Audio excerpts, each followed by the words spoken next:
আমার বিশ্বাস, আমার দৃঢ় বিশ্বাস যে নির্বাচনের তারিখ ঘোষণার সঙ্গে সঙ্গে বাংলাদেশের সমাজ, বাংলাদেশের যে সার্বিক পরিস্থিতি সেটা একটা নিয়ম শৃঙ্খলার ভিতরে ফিরে আসবে।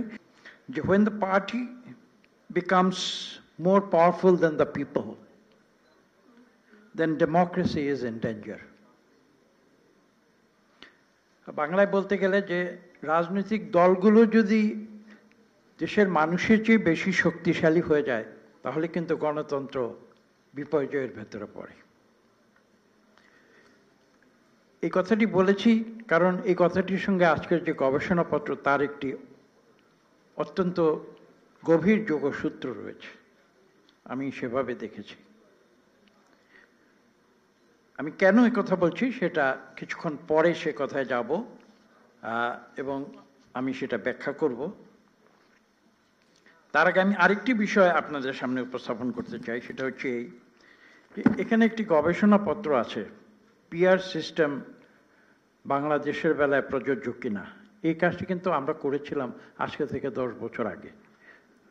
এখানে একজন বক্তা বলেছেন যে পিআর কোনো বাংলাদেশি ইস্যু ছিল না, জনগণ কোনোদিন পিআর নিয়ে কথা বলেনি, কিন্তু পলিটিক্যাল সায়েন্সে যেহেতু এই বিষয়টি এসেছে, মূলত দুটি পদ্ধতি নির্বাচনে। একটা বলা হয় যে ফার্স্ট পাস্ট দ্য পোস্ট, যারা এখানে পলিটিক্যাল সায়েন্সের স্টুডেন্ট আছেন তারা জানবেন।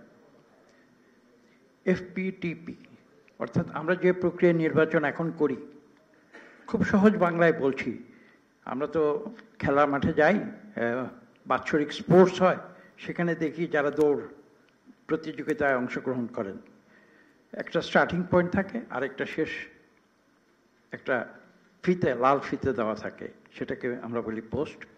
তো ফার্স্ট পাস দ্য পোস্ট মানে হচ্ছে আমরা যখন রেস শুরু করি, দৌড় শুরু করি প্রতিযোগিতা, সবার আগে যে লাল ফিতায় পৌঁছে তিনি কিন্তু বিজয়ী। এবং বাংলাদেশে যে পদ্ধতিতে নির্বাচন হয় সেটা কিন্তু ফার্স্ট পাস দ্য পোস্ট, অর্থাৎ যেই সবচেয়ে বেশি ভোট পান তিনি কিন্তু বিজয়ী হন। এখানে কিন্তু 50% হলো কি না হলো, এখানে কোনো ক্রমানুসারে হলো কি না হলো, কে প্রথম হয়েছে, কে দ্বিতীয় হয়েছে, কে তৃতীয় হয়েছে, কে চতুর্থ হয়েছে, কে পঞ্চম সংখ্যক ভোট পেয়েছে, সেটা কিন্তু গুরুত্বপূর্ণ নয়।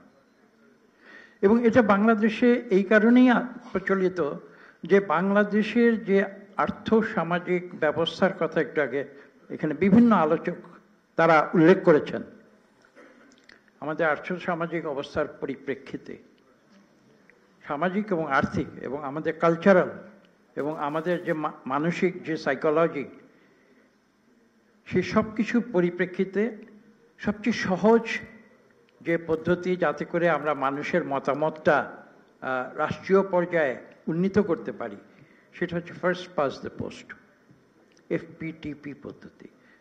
অর্থাৎ এই পদ্ধতিতেই কিন্তু, আর এটার আরেকটা পলিটিক্যাল সায়েন্সের ভাষায় আরেকটা টার্মিনোলজি আছে, তাকে বলা হয় যে সিঙ্গল ট্রান্সফারেবল ভোট, অর্থাৎ আমি একজনকে ভোট দিচ্ছি এবং যে সর্বোচ্চ ভোট পাবে সেই বিজয়ী।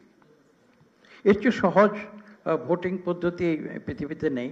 এবং আপনারা লক্ষ্য করেছেন যে বিশ্বের যে মডেলে আমরা গণতন্ত্রটাকে প্র্যাকটিস করি বাংলাদেশে, দি ওয়েস্টমিনিস্টার, যেখানে 1000 বছর ধরে এই গণতান্ত্রিক পদ্ধতি একটা ক্রমানুসারে, যেটা আজকের বিলেতের গণতান্ত্রিক পদ্ধতিতে রূপ নিয়েছে, তা সত্ত্বেও কিন্তু সেখানে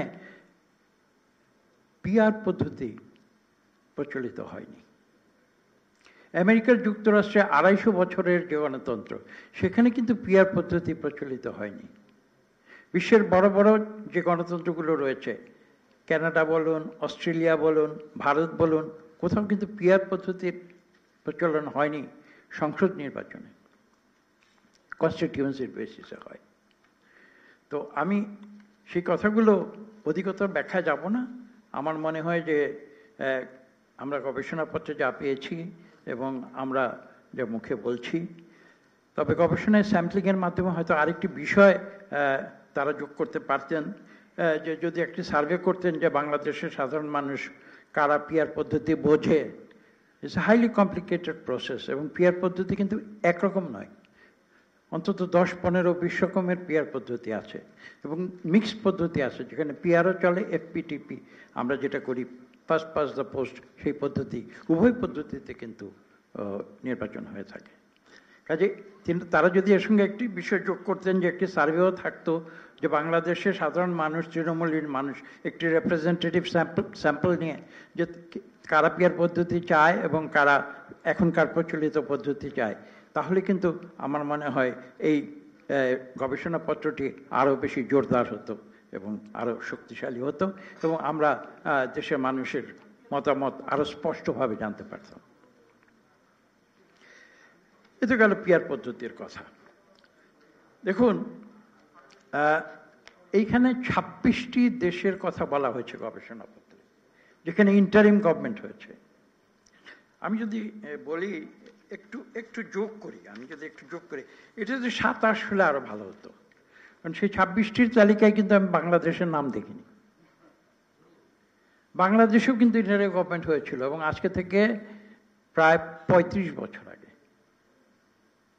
কাজে সেই উদাহরণটাও কিন্তু এর সঙ্গে যুক্ত হলে এই গবেষণাপত্রটি আরো শক্তিশালী হতো। এবং এখানে একজন বক্তা ইতিমধ্যে বলে গিয়েছেন চমৎকারভাবে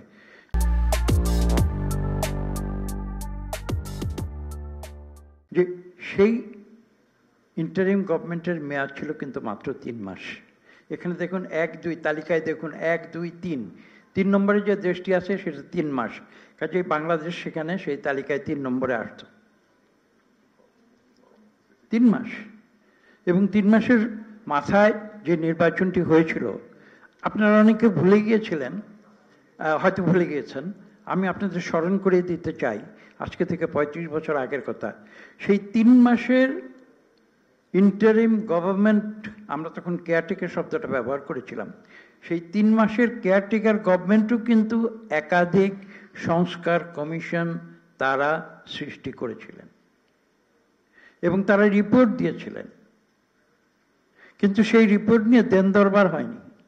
সেই রিপোর্ট নিয়ে দিনের পর দিন ধরে, মাসের পর মাস ধরে কোনো বিতর্ক বা আলোচনা হয়নি, কারণ তাদের উদ্দেশ্য ছিল ভিন্ন।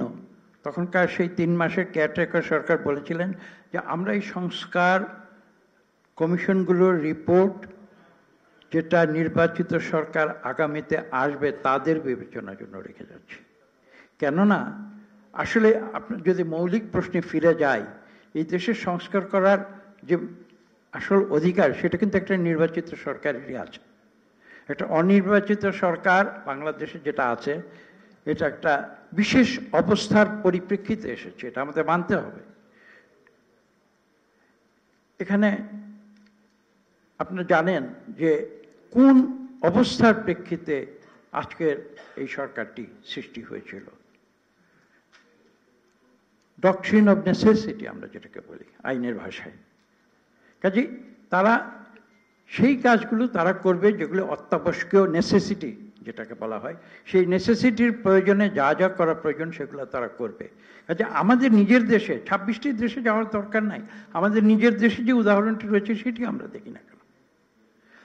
তারা তো 3 মাসের ভিতরে প্রয়োজনীয় যা যা করার করে একটি সুষ্ঠু নিরপেক্ষ নির্বাচন দিয়েছিলেন, এবং এমন একটি নির্বাচন দিয়েছিলেন যে বাংলাদেশের 54 বছরের ইতিহাসে আজও আপনি জিজ্ঞাসা করুন একজন নিরপেক্ষভাবে উত্তর দেবে বাংলাদেশের সবচেয়ে ভালো নির্বাচন কিন্তু 91 সালের নির্বাচন ছিল।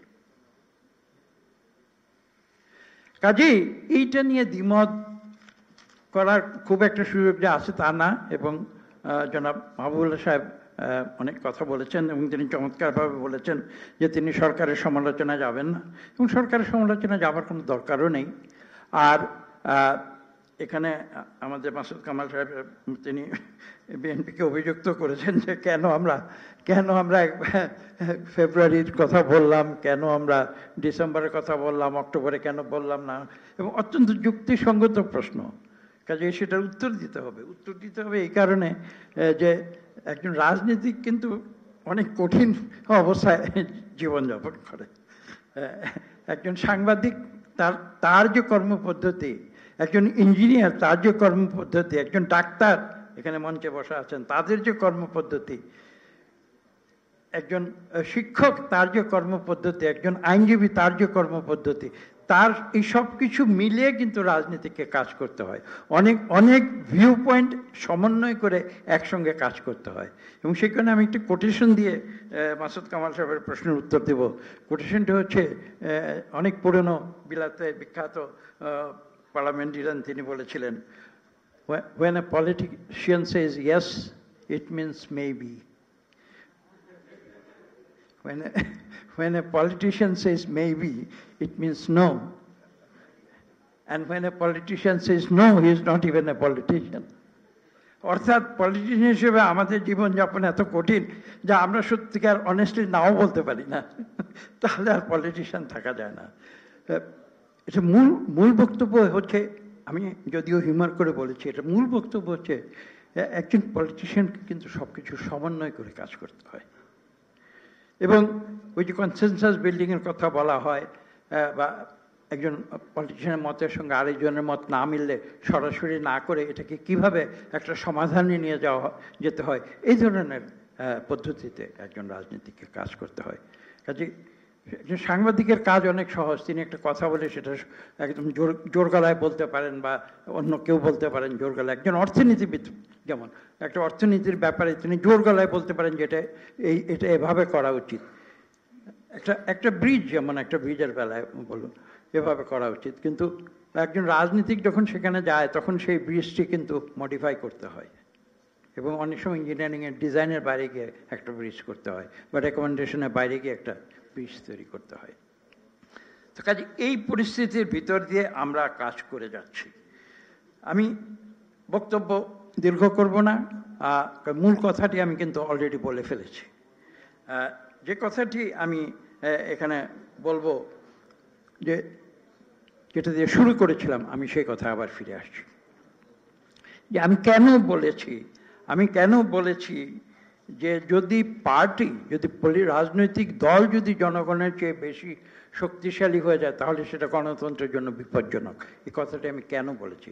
কথাটি বলেছি যে আপনারা যদি পিআর পদ্ধতির গভীরে যান তাহলে কিন্তু আপনারা দেখতে পাবেন যে সেখানে মানুষ কিন্তু সত্যিকার অর্থে একটি দলকে ভোট দিচ্ছে, কোনো ব্যক্তিকে ভোট দিচ্ছে না। তো বাংলাদেশের মানুষের যে সাইকোলজি, মানুষকে জবাবদিহি করতে চায়, মানুষকে প্রশ্ন করতে চায়, বাংলাদেশের মানুষের ধৈর্য অত্যন্ত সীমিত, অধৈর্য হয়ে যায় কোনো কিছুতে। বাংলাদেশের মানুষ আবেগময়। তো সেগুলি বিষয়গুলো কিন্তু আমরা অস্বীকার করতে পারি না। কাজে সেখানে একটি নৈর্ব্যক্তিক, আমি বলবো যে পিআর সিস্টেম একটা নৈর্ব্যক্তিক একটি ভোটিং প্রক্রিয়া। কাজে এইটা বাংলাদেশের মানুষের যে গতি প্রকৃতি, চরিত্র এবং যে সাইকোলজি, তার সঙ্গে কিন্তু কখনো খাপ খাবে না। এবং সেই কারণেই মানুষ একজন নৈর্ব্যক্তিক দলকে, রাজনৈতিক দলকে ভোট দেবে, এটা সত্য, দলকে দেবে, কিন্তু পাশাপাশি তারা কিন্তু জানতে চায় যে আমার নির্বাচনী এলাকায় কাকে আমি দায়ী করব। বাংলাদেশের মানুষ কিন্তু আজকে আমাকে ভোট দেবে, কাল কিন্তু আমাকে দায়ী করবে। আমি যদি তার সঠিক যে এক্সপেকটেশন, তার যে প্রত্যাশা, সেটা যদি আমি পূরণ না করি তখন আমাকে দায়ী করবে ব্যক্তি হিসেবে। এবং এইটা কিন্তু এভাবেই আমরা রাজনীতি করে এসেছি। কাজেই আজকে এই বিষয়টি নিয়ে, হ্যাঁ নিশ্চয়ই এই বিষয়টি নিয়ে ডিবেট হবে, আলোচনা হবে। তবে বাংলাদেশের যে বর্তমান প্রেক্ষিত এবং আমরা বিশ্বের যে দেশগুলো, সেই দেশগুলোর যে প্রেক্ষিত আমরা দেখেছি, আমি যখন এই কথাগুলো বলি অনেকে আমাকে বলেন যে পৃথিবীর তো আরও 40টা না 50টা দেশে, বিভিন্ন দেশে পিআর পদ্ধতিতে নির্বাচন হচ্ছে। তখন আমার উত্তর হচ্ছে এই, যেটা আমি বলেছি, যে ওই 30-40টি দেশের প্রেক্ষিত আর বাংলাদেশের প্রেক্ষিত কিন্তু এক নয়। যে কারণে এখানে এই পিআর পদ্ধতি একটা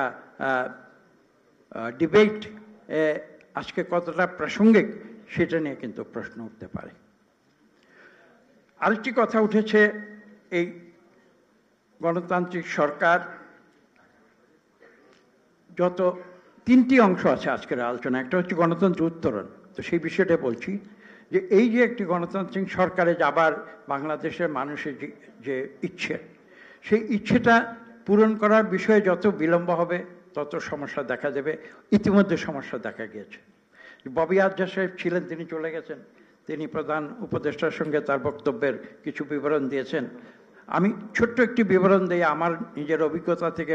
প্রধান উপদেষ্টাকে আমি আজকে থেকে কিছুদিন আগে বলেছিলাম, এই যে নৈরাজ্য, এই যে মব রুল আপনারা বলছেন, এই যে আইন শৃঙ্খলার অবনতি বলছেন, আমি প্রধান উপদেষ্টাকে স্পষ্ট ভাষায় বলেছিলাম, আপনি আজকে নির্বাচনের তারিখ ঘোষণা দিন, দেখবেন যে আগামীকাল থেকে বাংলাদেশে এই নৈরাজ্য ক্রমশ অপসৃত হয়ে যাবে। কারণ যে বাংলাদেশের মানুষের সাইকোলজিটা তো আমরা জানি। আমরা এই যে নির্বাচন তো বাংলাদেশ একটু উৎসবের মতো ছিল, আমরা কি দেখিনি সেই উৎসব?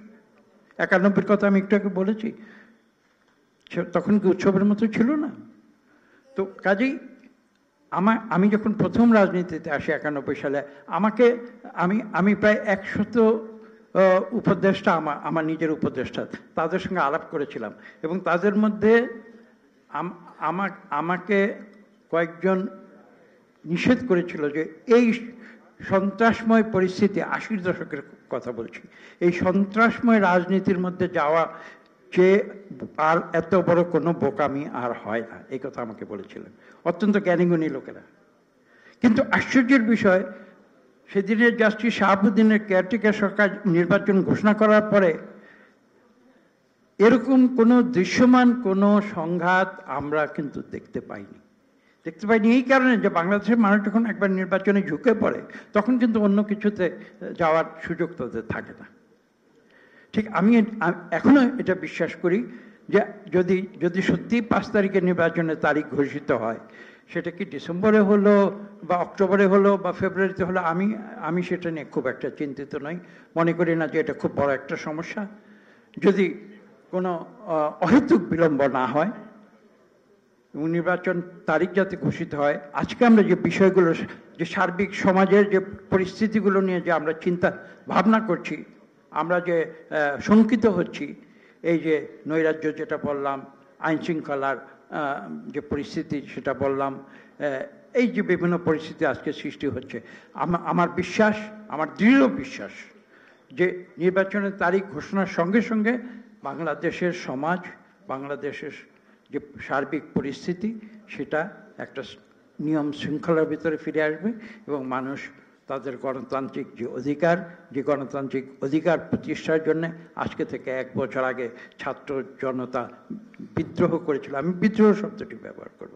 অনেকে, আমরা জানি না সঠিক কোনটা শব্দ, বিদ্রোহ, বিপ্লব বা কোনটা কি হবে না হবে, আমি বিদ্রোহ শব্দটাই ব্যবহার করেছি। তারা কিন্তু দীর্ঘ 15 বছরের যে পুঞ্জীভূত যে ক্ষোভ, তার বিরুদ্ধে আমি বিশ্বাস করি বিদ্রোহ ঘোষণা করেছিল। এটা শুধু বৈষম্য বিরোধী আন্দোলন ছিল, আসলে সেটা হয়তো ছিল মুখে বা তাদের যে প্রোগ্রাম, সেই প্রোগ্রামে ছিল, কিন্তু তার ভেতরে যে অন্তর্নিহিত যে বিষয়টি ছিল, সেটা কিন্তু একটা সার্বিক ক্ষোভ। এবং সেই ক্ষোভটি কী ছিল? যে বাংলাদেশে গণতন্ত্র নাই, বাংলাদেশে স্বৈরাচারকে দূর করে গণতন্ত্র ফিরিয়ে আনতে হবে। কাজে আজকের গবেষণার যে প্রথম যে অংশ, গণতন্ত্র উত্তরণ, আমি এই কথা বলেই শেষ করব যে আসুন আমরা এদেশের মানুষের যে চিরন্তন যে আকাঙ্ক্ষা, আমরা যে কারণে 71 সালে একটি রাষ্ট্র থেকে আমরা আলাদা হয়ে এসেছিলাম যে গণতন্ত্রের আকাঙ্ক্ষার জন্য, সেই গণতন্ত্রের আকাঙ্ক্ষায় আমরা আবার নতুন করে আমরা যাত্রা শুরু করি। সবাইকে ধন্যবাদ।